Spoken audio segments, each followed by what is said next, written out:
Sean todos ustedes bienvenidos a Quimiqueando.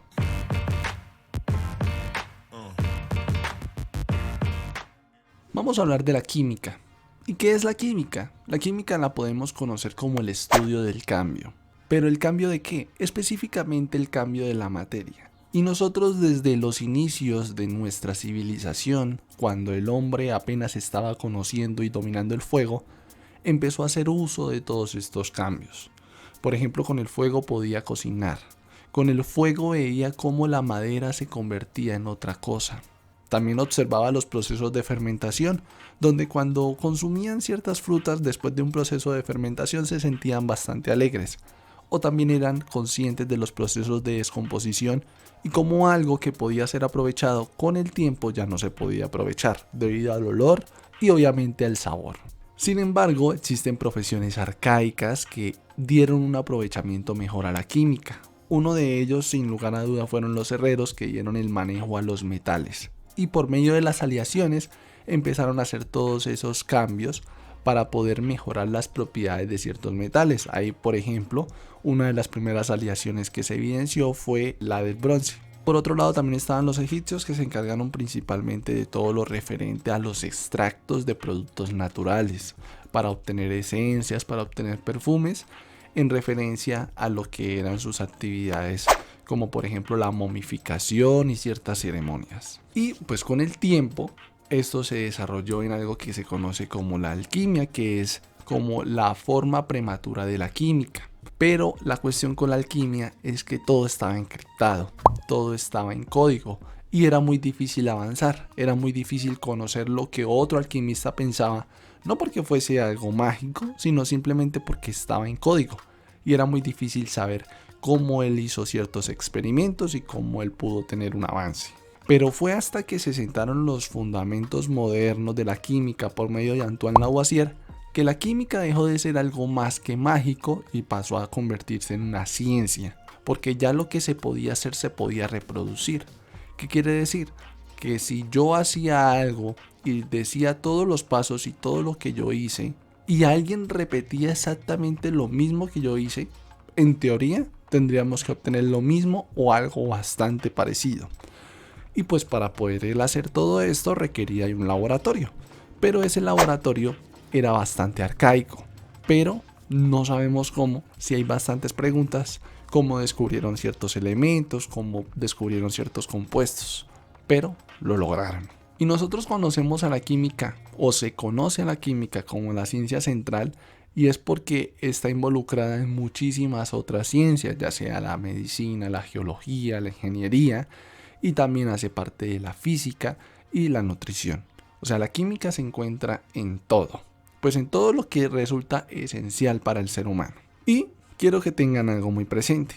Siempre la ficción nos ha vendido los laboratorios como algo completamente ordenado, hermoso y limpio, pero solamente se ve en las películas. Un laboratorio real tiende a ser desordenado, carente muchas veces de recursos y sobre todo bastante desordenado. Y a veces ese desorden pues permite que se den ciertos hallazgos. Y la química se ha valido de muchos elementos, sobre todo provistos por los principios físicos, para poder determinar las propiedades de ciertos compuestos. Por ejemplo, con ciertos instrumentos podemos conocer la concentración de soluciones, podemos conocer cómo es la estructura de un compuesto con detalle. Y por eso existen equipos como los de resonancia magnética nuclear, que me permiten conocer una estructura. Está también, por ejemplo, un espectrómetro de masas, que me permite conocer la relación masa-carga, o un espectrómetro UV que con él yo puedo determinar la concentración de una solución. Y por ejemplo, aquí lo que nosotros podemos ver es un espectro de resonancia magnética nuclear para la molécula que es el etanol. Entonces lo que se hace es como tomar una fotografía muy extraña y a partir de esas señales que nosotros tenemos, nosotros lo que hacemos es una interpretación y con eso nosotros podemos definir la estructura de la molécula.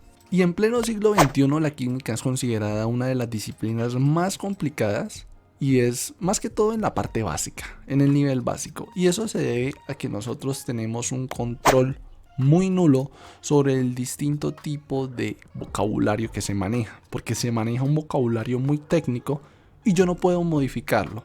Yo no puedo dar un nombre arbitrario a una propiedad o a un término. Es necesario muchas veces que yo tenga un dominio sobre ese término para poder tener una comunicación clara. Pero si no tengo un conocimiento exacto sobre ese significado, pues lógicamente me voy a perder cuando esté escuchando algo referente a la química. Y la química no es nada ajeno hacia nosotros. A veces nos imaginamos la química como un gran laboratorio, pero la química está presente literalmente en nuestras vidas cada momento. Si nosotros vamos, por ejemplo, a una cocina, la química se puede ver por excelencia. Allá nosotros podemos ver las propiedades de ciertas sustancias. Por ejemplo, cuando vemos el agua y el aceite y que no se mezclan, se debe a unas propiedades. También, por ejemplo, para preservar ciertos alimentos empleamos ciertas técnicas, como por ejemplo para evitar la oxidación, ya sea del aguacate, se le echa un poquito de limoncito, pues para que no se oxide. También vemos, por ejemplo, cómo el agua hierve, y esto se debe pues precisamente a cómo se van rompiendo los puentes de hidrógeno presentes en el agua. Y así como diversos tipos de extracciones cuando nosotros tenemos un caldo, que lo que hacemos es de esa materia, ya sea por ejemplo de la carne o el pollo, cuando nosotros lo ponemos en agua, nosotros extraemos lo que tiene eso y le damos también sabor al agua que rodea en el caldo. Y para tener éxito en la química es importante no solamente ver el mundo macro, sino todo lo que nosotros vemos en el mundo macro, intentar interpretarlo de forma de que se establezca en el mundo micro. O sea, nosotros vamos a vivir en dos mundos. El mundo macro, que es el que nosotros podemos palpar, y el mundo micro, que es el que lo conforma. Y a veces en el mundo macro ocurren ciertos eventos o ciertos fenómenos. Y cuando nosotros lo vemos a partir del mundo micro, nosotros podemos entender más o menos qué ha sucedido.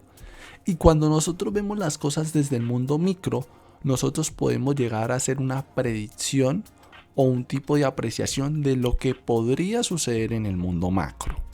Así que sin más preámbulos, empecemos con este viaje que conlleva a un estudio de la química. Es importante tener unos conceptos básicos bastante claros para no morir en el intento. Recuerde que si requiere algún tipo de asesoría, puede irse a la descripción del video donde está mi contacto. Ahí podemos evaluar su caso. Y recuerden que esto es Quimiqueando.